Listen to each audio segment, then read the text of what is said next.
Hey guys, so we're going to attempt this again here. I got the video quality issues worked out, and the only thing that I've been dealing with is the sound because laptop microphones apparently are not the greatest in the world. So we'll just start right off here with opening up SolidWorks.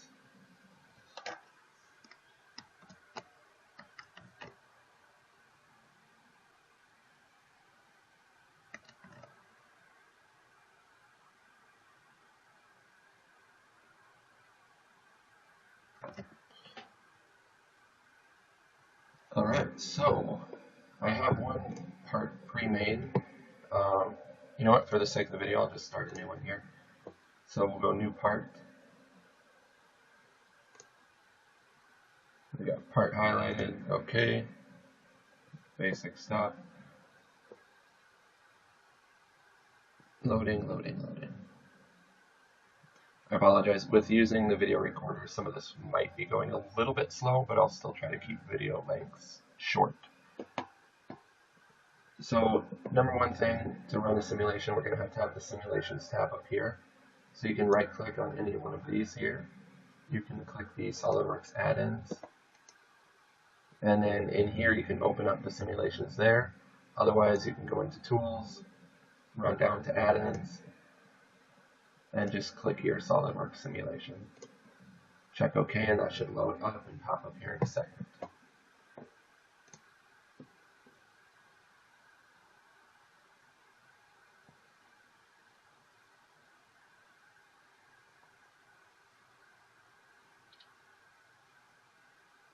Alright, so we're just going to start with the part. Real basic, just to get us set up. This is just simple steps to get going here. We'll just use a rectangle. Apparently I didn't grab that there. Open this up here. I saw there up in the top corner it showed 6-something inches, so I actually want to go down here and use millimeters. And then I can... What's going on here? Oh, I exited the sketch there, that's what's going on. Okay, so I want to make this here 20 millimeters.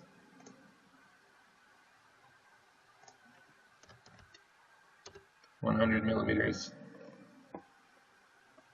and then we're going to go and extrude 5 millimeters, but I'm going to do mid-plane and then pick a value of 10.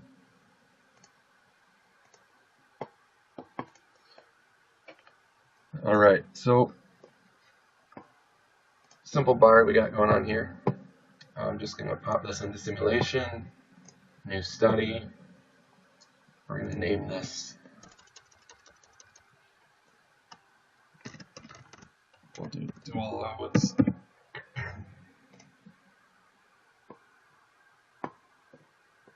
Alright, apply edit material. We'll just pick a basic alloy steel here. And then we'll go in to add the fixtures. So fixtures, I'm just going to use fixed geometry here. And I want to apply that backside here. I don't know why my whole part is still highlighted here. Usually you click out of the window, it disappears, but there we go. Probably just because my computer's running slow here.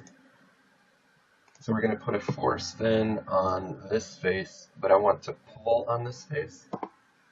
So we just have normal, reverse direction, and I'll make that, we'll say 10,000 newtons. And SI units, of course, here. And then additionally, I'm going to add another force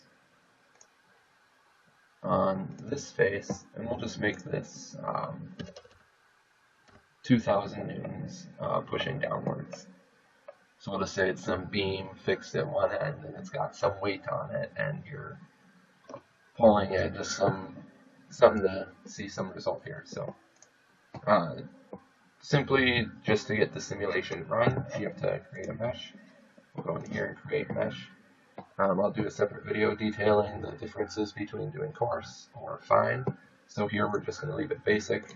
You could pick your parameters here, but we're just doing basic. We'll let that mesh through. Alright, and then you should have a part that looks pretty much like this. Notice at the ends here, because I didn't define a specified value that's some division of the overall length, it starts to squeeze into components where it needs them. Not a big issue, it's a just simple part. We're going to run it just for the heck of it. So we'll go up to run study. Should take a second here. And there we go. So you can see the deformed result. If we click this, try and get this view here, we see it from the highlight, it drops down slightly, and you can see there's a little bit of an extension on it as well. Sometimes it helps you to understand what's going on, but sometimes the deformed result actually gives you something completely obscure, which at that point is not helpful. So take it as it is, don't assume that it is truth. So here we're just seeing the stress plot in the y normal direction. We're going to change this. I want to look at the x direction. And there you can see my forces in the x direction. And we have our gradient on the side here. This is in Newton meters, or Newton millimeters squared, or megapascals. And we got displacement. And obviously you can see here nothing's been moving as you move farther along this edge. Obviously we have much more movement, so our overall displacement is this 0.19 millimeters. You can change that as well. Instead of the entire resultant displacement, you can go to just displacement in the x direction or just displacement in the y direction, or any of those other options. But if we change that there, y displacement, we have a value of 0 back here. The farther we go along this edge, we see we drop down about 0.18 millimeters. So